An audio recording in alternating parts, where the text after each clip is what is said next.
Hello and welcome to Racers Now. It's the usual Thursday slot with SD as we look forward to all the best action on the Saturday. This weekend, the Coral Eclipse takes centre stage at Sandown. We've had SD this week, anti-post from Wolverhampton. We've got him today with his new haircut, straight from the Smart Bash at some Chelsea location at live from Kempton Park. SD, how are you?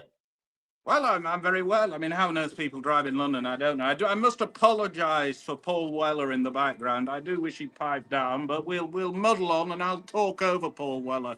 I never did rate his vocal cords, did you? Yes, well, you talk over me every week, so hopefully we don't get any copyright sort of ban. Right, we're going to go time order, SD. We have covered the Eclipse earlier in the week. We will be covering it again. We're going to start with at Sandown, the 150, which is a Group 3 5-furlong coral charge. You've put two up anti-post. One of them is not running. The other one is. So, yeah, you're on She's Quality at effectively 5-2. Well done, sir. Yeah. I mean, I don't know why Willie's not run that horse. The case for She's Quality was fairly simple. She was unfortunately birthed slightly erroneously at Haydock, and I think she has got the quality to win this. I'm being very boring. I think the only possible horse who can beat her is, of course, Kurdos. But yeah, I'd stick with She's Quality for now. Granted looking running, which is what you require on the Sandown sprint track. Yep, Kurdos ran a good race, I thought, at Ascot.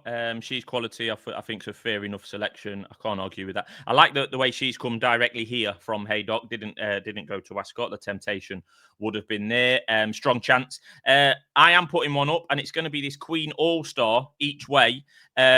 She's lowly rated compared to some of these, but she won a handicap very easily over course and distance in April, the end of April when we last saw her. I think she's clearly been kept for this. Should have had all sorts of options in the interim. She's only rated 90, so she's going to need to step up. She could have ran in an Ascot handicap easily. She is only a 3-year-old. They've got an okay record in this. And Jack Channon is the trainer. In form, he's absolutely flying. You don't need me to tell you that. Everyone's been talking about it all week. So I'm putting her up. I can get 4 places each way. I just don't know why she's not run. I mean, Jack did say they didn't want quick ground, so you better hope for some rain down here. I have to say, it's a desert dry day down here at the moment. The forecast suggests they're not going to get any rain. He was talking the other day. I heard Jack talking, and he said this is the one that gets him out of bed in the morning of any horse in the yard. You do listen to trainers, don't you, sir? I listen to everyone. I have to listen to you nearly every day of my life, SD, at some stage in the day. Anyway, we're going to move on quickly to the 225 at Sandown. This is the Coral Charge, over a mile handicap. I've got some really, really bad news for you, SD. There is 2 stars next to this selection because we are on the same horse. You can make the case first. Greek Order. Yeah, I mean, I thought Greek Order ran a mighty race in the Hunt Cup, second in its group with Mr. Sumion on. I wouldn't be too concerned about the rise. Was previously obviously in America. We've got Ryan to do the steering. I don't know if Ryan could have rode or not. I'm not sure if he could have rode Classic because he ballsed it up last time. This horse was a very decent horse over here. It was, of course, 5-2 for the 2023 Cambridgeshire off £2 lower. I think this is probably a weaker race, and I think he should go very well here. SD, I agree with virtually every word. I thought he ran a blinder. He was the only one to get anywhere near My Cloud in the Royal Hunt Cup. We know how good he is. He was miles clear of everything else. On his side was Greek Order. That was his first run in Britain for nearly 2 years. Ryan Moore's booked. I think he'll win. He's 4-1. I just think he'll win. Right, we're moving swiftly today, aren't we? We're going to be looking now at the 3 o'clock at Sandown. This is the Coral Distaff listed race for fillies. Not usually one I get involved in for fillies 3-year-old racers or fillies racers generally, but I fancy one. SD fancies 2, so I'm going to let you go first, SD. Well, I think it's just a case of the one at the top of the market, I think, being quite short for winning, albeit well at Newbury, but it's a bloody good race, this. Yeah. And there are several progressive fillies in it. Now, one of them is Supermodel, who looked very sexy at Nottingham when she won. She won really quite well that day and beat Treasure, who was campaigned like a very good horse last year. I think it's significant they've not gone down the handicap route with her and come here. Marquand does the steering. Haggis's horses, I think, are running a lot better now than they certainly were a month or so ago. and I think she can go very, very well here. I think the other one to bear in mind is the Ed Walker trained Miss Tonnerre. Now things haven't necessarily gone 100% right for her, but she was fairly short to beat Whirl in the Musidora, and she won a maiden last year and was then campaigned like a good horse. And I just thought they think there might be a little bit more to come from her. Yep, don't mind the arguments put forward for either of those, SD. I'm back in one, Victory Queen. I do think there's a few you could make an argument for. You've made two good arguments. I'm not sure how good the form is from a novice runner, Ascot. She beat the Varian horse that day who looked bang unlucky, but did not back it up next time.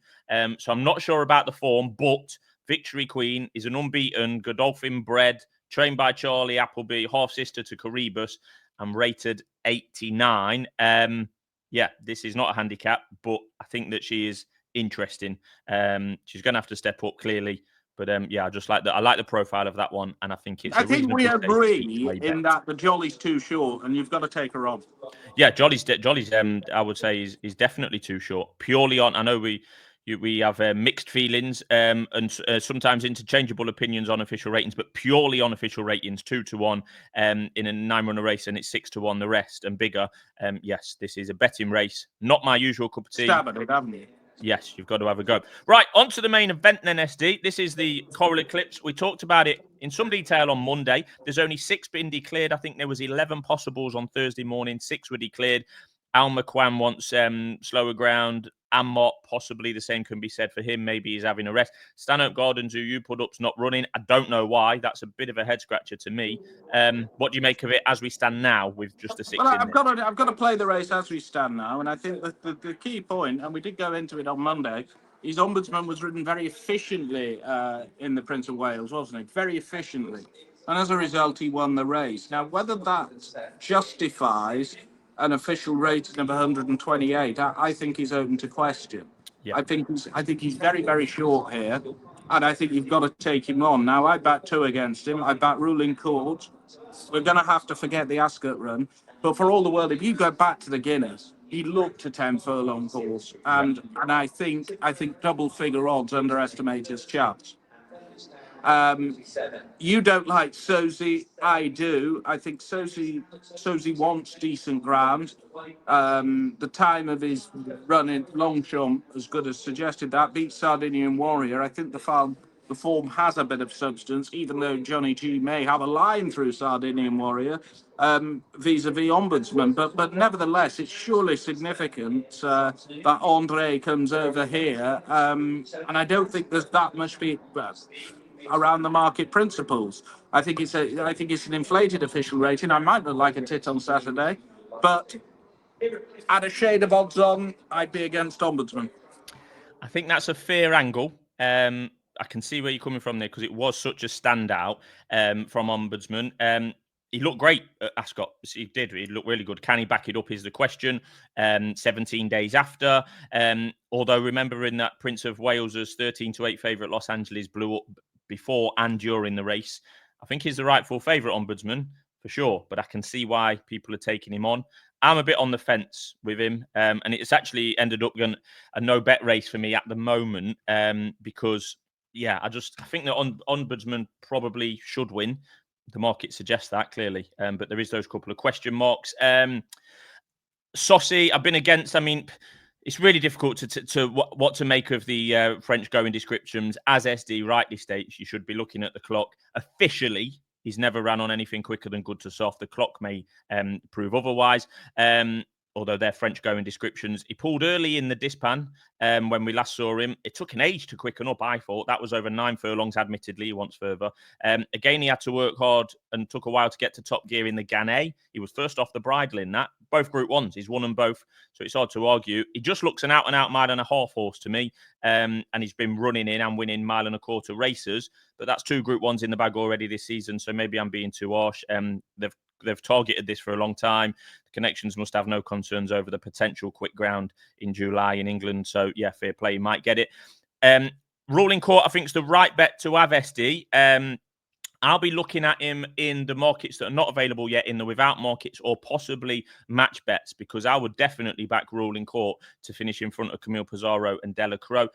Camille Pizarro, I just don't think he's that good and hasn't been particularly campaigned like a Ballydoyle top notcher. I mean, he ran in a sales race on his penultimate start at Doncaster last year. The penultimate start of the year. He was 12-1 second choice O'Brien horse when winning the Jean-Luc Lagardère on his final start at Longchamp. Yes, Group 1, fair enough.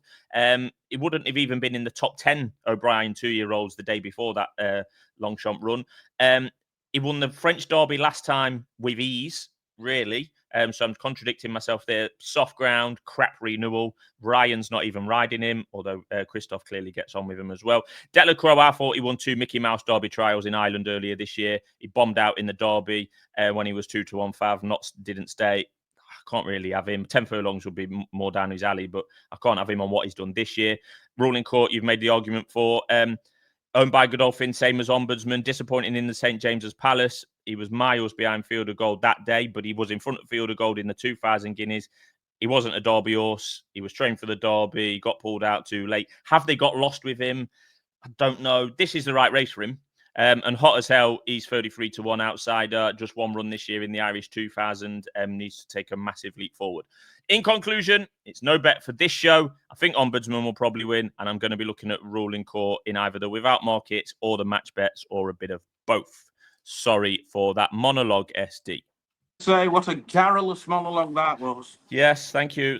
Right, are we off to Haydock? Yes, when I wake myself up. Just a second. Yeah, go on then. Thank you. Thanks, SD. Well, some people, it's not just a one-man show here at Races now. You have 99% of the coverage. Sometimes it's nice to be important, but it's important to be nice. Yes. Sometimes I get a word in edgeways now and again. Right, we're off to this 205 at Haydock. Where what I was just before we move on from the Eclipse, SD. I'm getting you back from the Guineas weekend where you falsely accused me of having a horse, a non-runner anti-post. So you've had Stanhope Gardens non-runner anti-post. You're putting 2 up in a 6-runner race against an even money favourite. So if Sosie wins, you're going to make about half a point on the race. That's fair for you, is it? I don't think it's half a point. 1, 2, 3. No, I'll make 2.5 points. You fool. I've got to play the race as it's presented. Okay, good work on the anti-post. Right then, 1 mile 6 furlong handicap at Haydock. Wafnan have got the favourite Harry Davis riding for William Haggis, and you're backing it. I will back it. Oh, there's dear Michael Fletcher. Hello, Michael. We're just recording. Hello, how are you? We're just recording. I'll see you for a drink in a bit. All right, sir. Yeah, great man, Michael Fletcher. Right. Great race goer from the south. Originally from Cheshire. Right, well, there's currently... Cheshire. There we are. There's currently 3 people at Kempton then. That's the cameraman, SD, and Michael Fletcher. Right, come on then, Haydock, 205.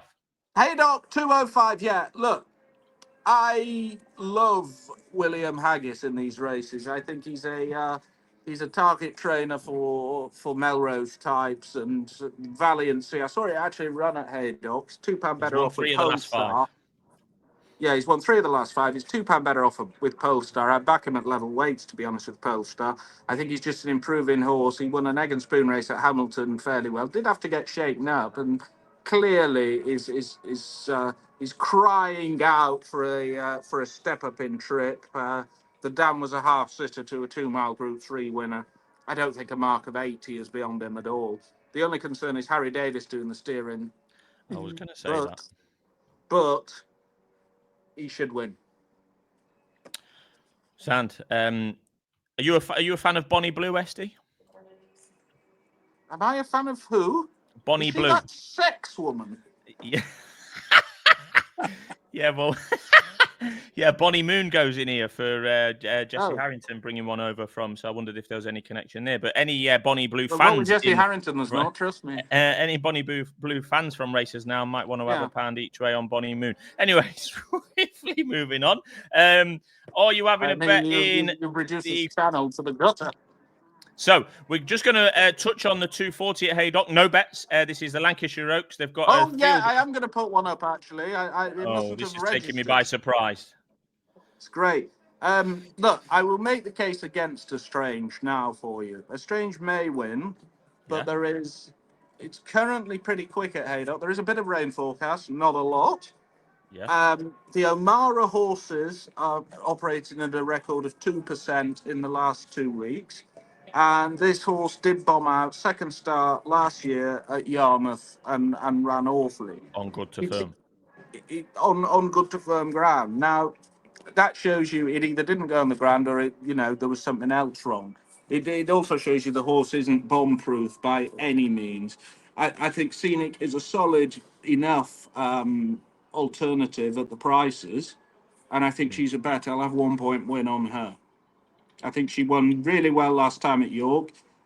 James Doyle, I know you watch races now. What you've got to do is make the running and wind it up from the front. I couldn't see a lot of pace in this, and that could just make it interesting. Okay, you can have 1 point win Scenic at 3-1, SD. I'll just type that up It for was you. 4 in Stoke, but clearly It's not the now. message has gone up the Trent. So you're not. Friend of the channel, Wizard, backed this at 9-1 earlier in the week, so fair play to him. I did not. Right, let's get that on screen. So I did give it a knows. shout actually at Wolves, didn't I? And yes. Stupid me forgot all about it and drove home from Wolverhampton. Yep, you did. Right, the big betting race at Haydock on Saturday. So, yeah, Estrange 4-11. Scenic is 3-1. Newitt's in there at 33. Love Talk 50. So it's a 2-horse race. In the 3:15, this is the Old Newton Cup, one of SD's favourite races in the whole calendar. 1 mile 4, handicap, 16 runners, SD. Looks a good race.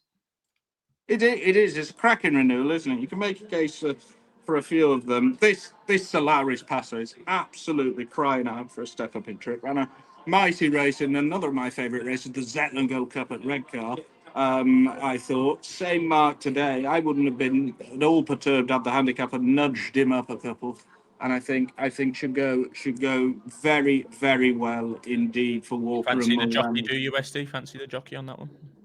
Look, Paul Moran isn't a jockey I have an issue with. A lot of people do, but I think he's perfectly effective. He won for us, didn't he, in the King's Stand? So that'll do for me. He certainly did. 8-1. I think the other one to back in the race, and we are having a lot of bets this weekend, but you've got to play these races if you like them, and I do like the Old Newton Cup, one of my favourite races in the calendar. The other one to back is this Ian Williams horse, who ran on Derby Day, and I can't for the life of me find it on this bloody phone. So I'm sort of Night Breeze, SD. Night Breeze. Yeah, Night Breeze, who ran on Derby Day. Well, the rain had got in the ground at that point. Better judged on its previous win at Ascot. Loves rattling ground. If it's soft, Ian, you've got to withdraw the horse. I know you watch, but if the rain doesn't get in, I think this horse has a hell of a chance. I really do, and I think he's too big a price. Okay, that's Night Breeze, a double dip race for SD. There's a few of them this week. We do love a double dip at races now. Yeah, are you dipping at all, sir, or are you being not at Haydock? No, not at Haydock. I've put up 3 bets at Sandown, and I'm quite happy with them. Also this week on the channel, I've done a St. Ledger anti-post betting preview, which I know SD is a big fan of. SD hosted a cost of attending racing forum the other day. That's done 2,500 views. That's good. We've got the July meeting next week, where Harry Fowler will be tipping again on oddsnow.com. Anything else to close us out with, SD?